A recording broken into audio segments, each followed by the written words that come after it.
بسم اللہ الرحمن الرحیم۔ السلام علیکم کلاس۔ امید ہے کہ آپ سب اللہ تعالیٰ کے فضل و کرم سے خیریت سے ہوں گے اور سب طالبات اپنا کام جو ہے وہ بہت اچھا کر رہی ہوں گی اور ساتھ ساتھ ہی مکمل کر رہی ہوں گی۔ یاد کرنے والا کام یاد اور لکھنے والا لکھ بھی رہی ہوں گی۔ تو آج کا جو ہمارا لیکچر نمبر 5 ہے، اس کا عنوان ہے اشتہارات ضرورت نہیں ہے کہ یہ اردو الف کا کام ہے، اور اردو بے میں ہم کریں گے عقل مند کسان کہانی۔ تو سب سے پہلے جو ہمارا جو آج کا سبق ہے، اس کے جو مصنف ہیں وہ ہیں ابن انشا۔ ابن انشا جو ہیں یہ مزاحیہ طبیعت کے مالک تھے۔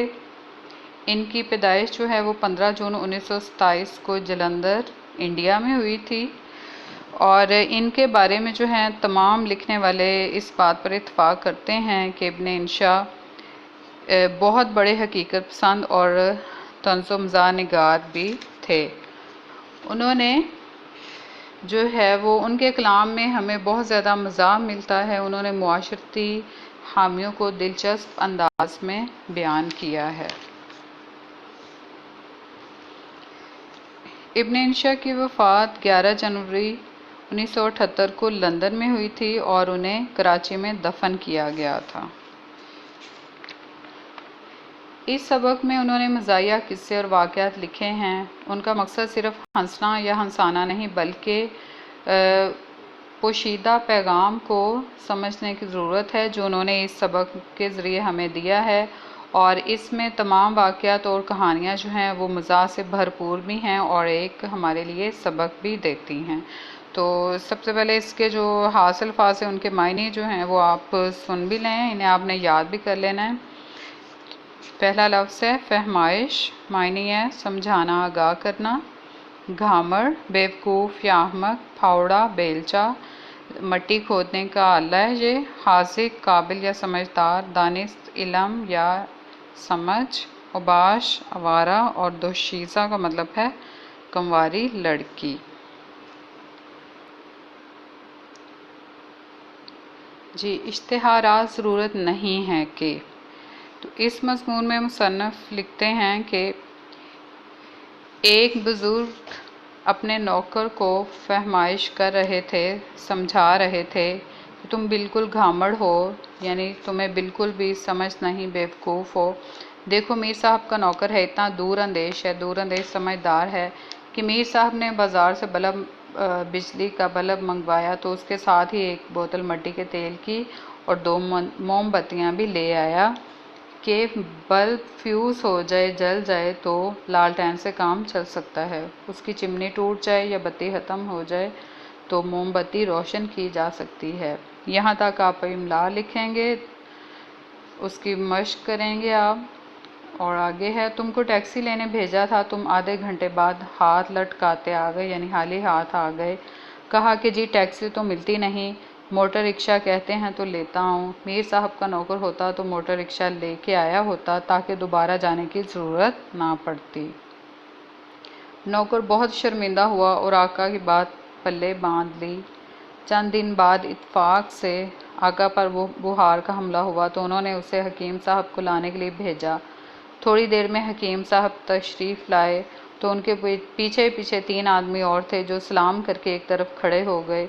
ایک کی بغل میں کپڑے کا تھان تھا، دوسرے کے ہاتھ میں لوٹا اور تیسرے کے کاندھے پر پھاوڑا۔ آقا نے نوکر سے کہا کہ یہ کون لوگ ہیں میاں؟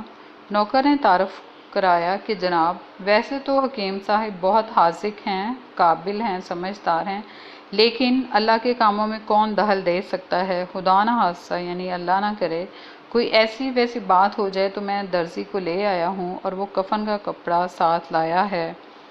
یہ دوسرے صاحب غسال ہیں، یعنی غسل دینے والے ہیں، تیسرے گورکن ہیں، قبر کھودنے والے ہیں، ایک ساتھ اس لیے لے آیا کہ بار بار بھاگنا نہ پڑے۔ ایسے ہی ایک بزرگ ہمارے حلقہ احباب میں بھی ہیں، حلقہ احباب یعنی ہمارے دوستوں میں ہیں۔ گلی سے ریڑھی والا ہانک لگاتا گزر رہا تھا، ہانک لگاتا، آواز لگاتا کہ انگور ہیں چمن کے، پپیتے ہیں پیڑ کے پکے ہوئے، درخت۔ انہوں نے لڑکا بھیج کر اسے بلایا اور کہا اگلے صفحے پر ہے، اگلا صفحہ نمبر ہمارا ہے 29۔ انہوں نے لڑکا بھیج کر اسے بلایا اور کہا، میاں جی معاف کیجئے، ہمیں ضرورت نہیں ہے۔ پھل والا چلا گیا تو ہم نے عرض کیا کہ اس زحمت کی کیا ضرورت تھی، زحمت تکلیف کی، وہ تو جا ہی رہا تھا، اسے روکنا کیا ضرور تھا؟ بولے، احتیاط کا تقاضا تھا کہ اس پر بات واضح کر دی جائے اور معذرت بھی کی جائے، کیونکہ بیچارہ اتنی دور سے اتنی امید لے کر پھل بیچنے آتا ہے۔ دوسرے یہ کہ اسے یہ گمان نہ گزرے، یہ خیال نہ ہو کہ اس گھر میں شاید بہرے رہتے ہیں جو اس کی آواز نہیں سن پاتے۔ یہی ہمارے دوست ایک روز کار میں ہمارے ساتھ گولی مار سے گزر رہے تھے۔ ایک جگہ لکھا ہے، تشریف لائیے، ربڑی، کلفی اور لسی تیار ہے۔ انہوں نے فوراً کار ٹھہرائی اور دکاندار سے کہا کہ پہلی بات تو یہ ہے کہ ہمارے پاس فرصت نہیں، یعنی ہم فارغ نہیں، ہم ضروری کام سے جا رہے ہیں۔ دوسرے، کلفی اور ربڑی ہم نہیں کھاتے، اور لسی کا بھلا یہ کون سا موسم ہے؟ بہرحال تمہاری پیشکش کا شکریہ۔ وہ تو بیٹھا سنا کیا سنتا رہا اور نہ جانے کیا سمجھا۔ کار میں واپس بیٹھتے ہی ہمارے دوست نے وضاحت کی کہ یہاں کے لوگ ان آداب کو کیا جانیں، یہاں تو دعوت نامہ آتا ہے اور اس کے نیچے RSVP لکھا ہوتا ہے کہ جواب سے مطلع فرمائیے، یعنی آگاہ کریں۔ جن کو شریک نہیں ہونا ہوتا وہ بھی چپ بیٹھ رہتے ہیں، میزبان کو مطلع کرنا ضروری نہیں سمجھتے کہ بندہ حاضر ہونے سے معذور ہے، اس بیچارے کا کھانا ضائع جاتا ہے۔ ہم نے غور کیا تو معلوم ہوا کہ ہم خود انہی آداب سے بے بہرہ لوگوں میں سے ہیں۔ بے بہرہ، ناواقف لوگ اخباروں میں طرح طرح کے اشتہارات چھپواتے ہیں کہ ہم پڑھ کر ان کی طرف متوجہ ہوں، لیکن ہم انہیں پڑھ کر ایک طرف ڈال دیتے ہیں، رکھ دیتے ہیں۔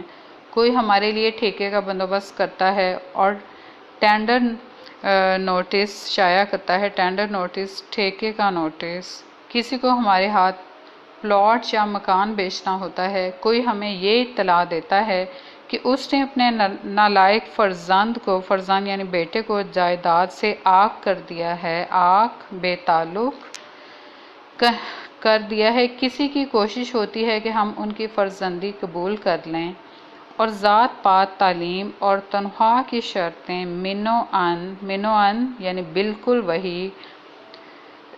وہی رکھی جاتی ہیں جو ہم میں ہیں۔ کوئی ہمیں گھر بیٹھے لاکھوں روپے کمانے کا لالچ دیتا ہے، کوئی شارٹ ہینڈ سکھانے کی کوشش کرتا ہے۔ بہت سے کالج مشتاق ہیں، یعنی شوق رکھتے ہیں، چاہتے ہیں کہ ہم ان کے ہاں داخلے لیں، اور بعضے اپنی کاریں اور ریفریجریٹر معقول یعنی مناسب قیمت پر ہماری نذر کرنے کی فکر میں رہتے ہیں۔ سمجھ میں نہیں آتا کہ ان سب ضرورت مندوں سے کیسے عہدہ برآں ہوں، کیسے ان کو نپٹائیں، ان کی ضرورت پوری کریں۔ بہت سوچنے کے بعد یہ ترکیب ہماری سمجھ میں آئی ہے کہ جہاں ہم ضرورت ہے کا اشتہار چھپوائیں، ہماری دانش میں یعنی ہماری سمجھ میں ان اشتہارات کی صورت کچھ اس قسم کی ہونی چاہیے۔ اگلا ہمارا ہے صفحہ نمبر جو ہے وہ 30 ہے۔ اس میں کچھ اشتہارات ہیں جو کہ مصنف نے لکھے ہیں مزاحیہ انداز میں۔ پہلا اشتہار ہے، اس کی جو ہے وہ عنوان ہے، ہیڈنگ ہے، کرائے کے لیے حالی نہیں ہے۔ 400 گز پر 3 بیڈ روم کا ایک ہوادار بنگلہ نما مکان ہے جس میں نلکا ہے اور عین دروازے کے آگے کارپوریشن کا کوڑا ڈالنے کا ڈرم بھی کرائے پر دینا مقصود نہیں ہے۔ نہ اس کا کرایہ 300 روپے ماہوار ہے اور نہ 6 ماہ پیشگی کرایہ کی شرط ہے۔ پیشگی یعنی پہلے سے جن صاحبوں کو کرائے کے مکان کی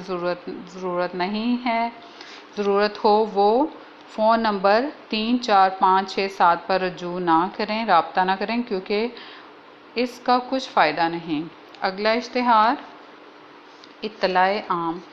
راکم محمد دین ولد فتح دین کریانہ مرچنٹ یعنی عام پرچون کی دکان پہ جو چیزیں بیچنے والا ہے اسے کریانہ مرچنٹ کہا جاتا ہے، کہ یہ اطلاع دینا ضروری سمجھتا ہوں کہ اس کا فرزند یعنی بیٹا رحمت اللہ نافرمان ہے، نہ باشوں آوارہ جو ہیں لڑکے، ان کی صحبت میں رہتا ہے، یعنی ان کے ساتھ رہتا ہے، لہٰذا اسے جائیداد سے آگ کرنے کا یعنی الگ کرنے کا کوئی سوال ہی پیدا نہیں ہوتا۔ آئندہ جو صاحب اسے ادھار وغیرہ دیں گے وہ میری ذمہ داری پر دیں گے۔ اگلا اشتہار ہے ضرورت نہیں ہے۔ کار مارس مائنر ماڈل 1959 بہترین کنڈیشن میں، ایک بے آواز ریڈیو، نہایت خوبصورت کیبنٹ، ایک ویسپا موٹر سائیکل اور دیگر گھریلو سامان، پنکھے، پلنگ وغیرہ قسطوں پر یا بغیر قسطوں کے ہمیں درکار نہیں، یعنی ہمیں ضرورت نہیں۔ ہمارے ہاں خدا کے فضل سے یہ سب چیزیں پہلے سے موجود ہیں۔ اوقات ملاقات 3 تا 8 بجے شام۔ اور اگلا اشتہار ہے، ایک پنجابی نوجوان برسرِ روزگار، آمدنی تقریباً 1500 روپے ماہوار کے لیے کسی باسلیقہ، خوبصورت، شریف خاندان کی تعلیم یافتہ دوشیزہ یعنی کنواری لڑکی کے رشتے کی ضرورت نہیں ہے، کیونکہ لڑکا پہلے سے شادی شدہ ہے۔ خط و کتابت صیغہ راست میں نہیں رہے گی۔ اس کے علاوہ بھی بے شمار لڑکے اور لڑکیوں کے لیے رشتے مطلوب نہیں ہیں، یعنی نہیں چاہیے۔ Post box number Karachi. اور جو اگلا اور آخری اشتہار ہے وہ ہے، داخلے جاری نہ رکھیے۔ کراچی کے اکثر کالج آج کل انٹر اور ڈگری کلاسوں میں داخلے کے لیے اخباروں میں دھڑا دھڑ یعنی بہت زیادہ اشتہار دے رہے ہیں۔ یہ سب اپنا وقت اور پیسہ ضائع کر رہے ہیں۔ ہمیں ان کے ہاں داخل ہونا مقصود نہیں، ہم نے کئی سال پہلے ایم اے پاس کر لیا تھا۔ تو یہ ابن انشاء کا جو مضمون تھا، سبق تھا، اس کا یہاں پر اختتام ہوتا ہے۔ آپ نے خود بھی اس کو پڑھنا ہے۔ جو مشکل الفاظ اس میں آئے ہیں وہ میں نے بتائے ہیں، وہ ساتھ ساتھ آپ نے لکھ بھی لینا ہے اور پڑھ لینا اس کو، اور جو املا کا پیراگراف ہے پہلی 3 لائنیں ان کو لکھ لینا ہے۔